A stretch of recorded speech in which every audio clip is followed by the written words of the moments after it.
जिसने मुझे पकडा उसको पश्चाताप हो गया. त्याला झक मारली आणि याला पकडला. आणि अत्यंत महत्वाची गोष्ट, आम्ही ज्या कसाबच्या बॅरॅकमध्ये राहिलो होतो ते बॅरॅक कोणी बनवलं? आमच्या जयंत पाटलांनी. आता काय सांगणार? जयंतराव पाटील गृहमंत्री, इंजीनियर आदमी है ये. कसाब के लिए स्पेशल बैरक कैसा होना चाहिए उसका डिजाइन ये जयंतराव पाटिल ने बनाया और बाद में हमको अंदर भेज दिया. और मेरे को बाद में पूछता कैसा था, तो क्यों? मैंने बनाया है. कैसा था और मैंने बनाया है. अच्छा. हे अशा एकदा आम्ही उभे होतो असे आणि मला वाटलं की अरे बापरे, इथे ससे कुठून आली? अरे इथे ससा कुठे आहे? तर आमच्यावर कुंदन शिंदे होते आमचे साहेब. तो ससा नाही, तो उंदीर आहे म्हटले. तो उंदीर आहे म्हणाले. अरे एवढा. त्याला म्हटलं इथे आम्हाला खायला मिळत नाही, उंदरांना खायला मिळत आहे. सशासारखे उंदीर, घुशी असे असे मस्त धिप्पाड. देशमुखांनी त्यांना सुंदर नावं ठेवली होती. आता त्यांच्याविषयी बोलणं बरं नाही, ते राज्याचे मुख्यमंत्री आहेत.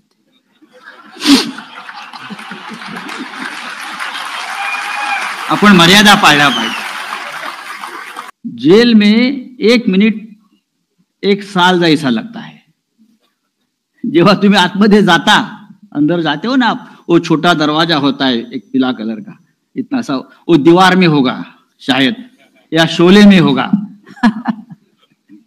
वो ऐसा झुक कर जाना पड़ता है और झुक कर निकलना पड़ता है.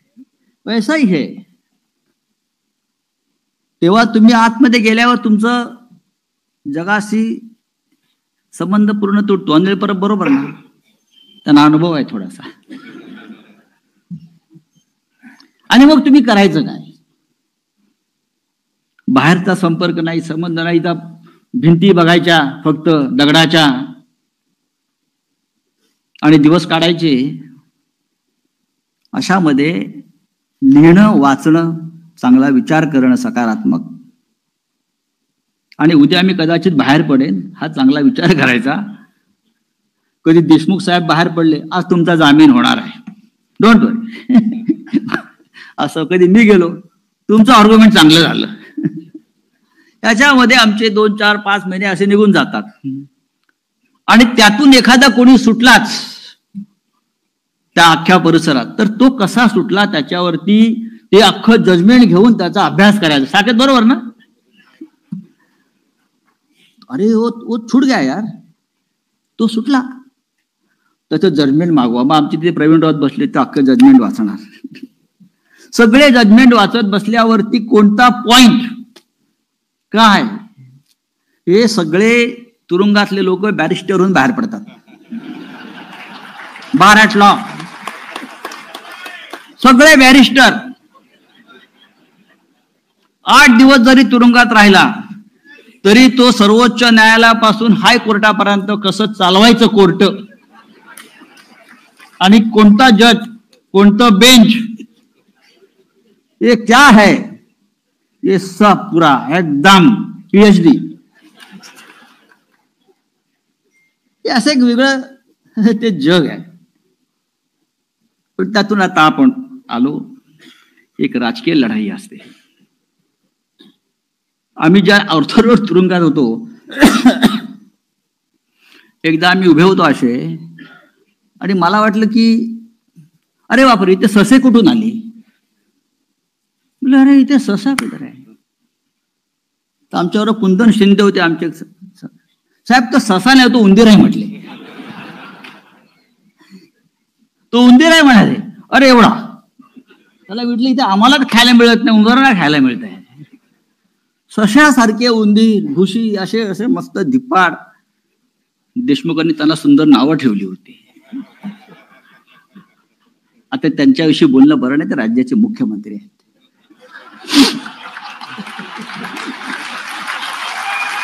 आपण मर्यादा पाळल्या पाहिजे.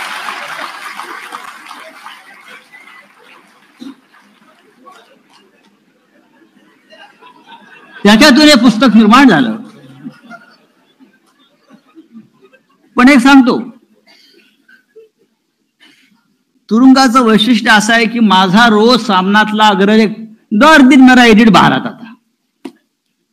कैसे? गवर्नमेंट ने इंक्वायरी कमीशन लगाया था, सामना का एडिटोरियल बाहर कैसा आ रहा है. रोज माझा रोकठोक बाहर यायचं कॉलम, सब मेरा कॉलम आता था, मेरा एडिटोरियल दर दिन आता था. मैं खुश था बहुत, मेरा काम हो रहा है.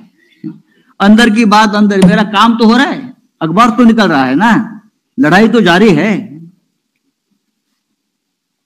पण या सगळ्या जरी कटू आठवणी असल्या तरी माझ्यासारखा माणूस जो आहे तो कधी मनानं खचत नाही. कारण मी ज्यांच्या बरोबर काम केलेलं आहे, माननीय शिवसेना प्रमुख बाळासाहेब ठाकरे, त्यांनी सदैव आम्हाला तीच प्रेरणा दिली, खचू नका, आत्मविश्वास हा महत्वाचा आहे. मी एकदा ईडीच्या याच्यामध्ये होतो, कोठडीमध्ये, आणि सरकारवर भयंकर टीका करणारं माझं रोखठोक प्रसिद्ध झालं. मी ईडीच्या आतमध्ये बसलोय आणि सगळ्या नॅशनल चॅनलला बातम्या, संजय राऊत तो जेल में है लेकिन लिखा किसने. जे 2 अधिकारी रात्री आले उठवायला मला, क्या स्टेटमेंट लेना है. मतलब बोले क्यों स्टेटमेंट लेना है भाई, वो आप यहाँ बैठे हैं 4 दिन हो गया और आपका आर्टिकल आज पब्लिश हो गया, पूरा टीवी पे चल रहा है. राज्यपालावरती काहीतरी मी लिहिलं होतं आमच्या तेव्हाच्या टोपीवाल्या की हे कसे महाराष्ट्रद्रोही आहे. आणि ती इन्क्वायरी लागली तर मी म्हटलं लिखो, मेरा स्टेटमेंट ले लो आप. मैं पहले लिख कर आया था, मुझे मालूम था ये गंदगी करने वाला है. ये लिखो, स्टेटमेंट मध्ये आहे माझ्या ते, आप लिखो. 11:30 वाजता मला उठवलं त्यांनी, स्टेटमेंट लेना है, हमको ऊपर से मैसेज है कि स्टेटमेंट ले लो उनका, ये कैसा गया आर्टिकल यहां से. बोलो आपके यहाँ तो सीसीटीवी फुटेज, आप देख लो कैसा गया हो. हे पुस्तकाच्या या कथा फार सुंदर आहेत, रोमांचक आहेत. साकेतने माझ्यापेक्षा वाईट दिवस काढलेले आहेत. साकेत साबरमती जेलमध्ये होता, विचार करा, गुजरातच्या. साकेतला एअरपोर्टवरनं उचललं होतं का, साकेत बरोबर ना, तुला एअरपोर्टवरनं उचललं. साकेत 7 महिने तुरुंगात होता. त्या मानानं आम्ही थोडे कमी राहिलो, त्याचा अनुभव जास्त आहे, तो ज्येष्ठ आहे त्या बाबतीत मला. पण पुस्तक तयार झालं, 80% पुस्तक तुरुंगात लिहून झालं, 20% लिहायला 2 वर्ष लागली. 2 वर्षानंतर वेळेस निवडणुका आल्या, मग घरच्याच आमच्या मुली सगळ्या, बाबा लिहा पूर्ण करा, लिहा पूर्ण करा. शेवटी ते लिहून झालं पुस्तक, ते प्रसिद्ध झालंय. आणि अत्यंत महत्वाची गोष्ट, आम्ही ज्या कसाबच्या बॅरॅकमध्ये राहिलो होतो, ते बॅरॅक कोणी बनवलं? आमच्या जयंत पाटलांनी. आता काय सांगणार, जयंतराव पाटील गृहमंत्री, इंजीनियर आदमी है ये, कसाब के लिए स्पेशल बैरक कैसा होना चाहिए उसका डिजाइन ये जयंतराव पाटिल ने बनाया और बाद में हमको अंदर भेज दिया. और मेरे को बाद में पूछता कैसा था, तो क्यों, मैंने ही बनाया है. कैसा था और मैंने बनाया है. अच्छा, ये अशा सगळ्या या गमती जमती आहेत त्या पुस्तकामध्ये आहेत.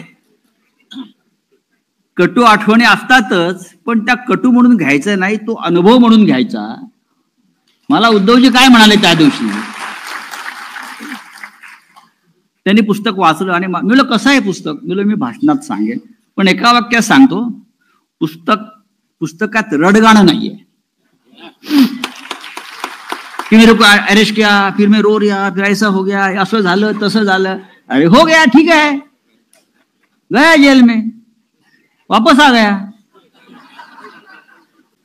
जिसने मुझे पकड़ा उसको पश्चाताप हो गया, त्याला झक मारली आणि याला पकडला. अरे हम गुंडे लोग हैं,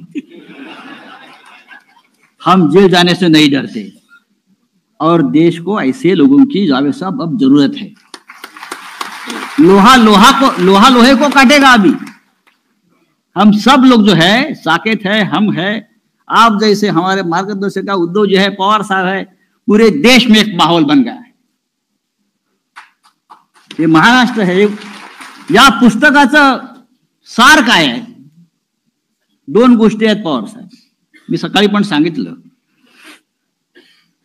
हे पुस्तक राजकीयच आहे. ज्याला विरोधी पक्षात काम करायचं आहे त्याने पुस्तक वाचलं पाहिजे. ज्याला सत्तेची चाटुगिरी करायची आणि सत्तेसाठी सर्व काही करायचं आहे, उसके लिए किताब नहीं है. जिनको अपोजिशन में, ज्याला विरोधी पक्षात राहून देशाचं काम करायचं आहे, त्यांनी हे पुस्तक वाचलं पाहिजे. आणि एका वाक्यात सांगतो, या पुस्तकाचा सगळ्यात शेवटचा सार असा आहे की महाराष्ट्र गांडू नाहीये.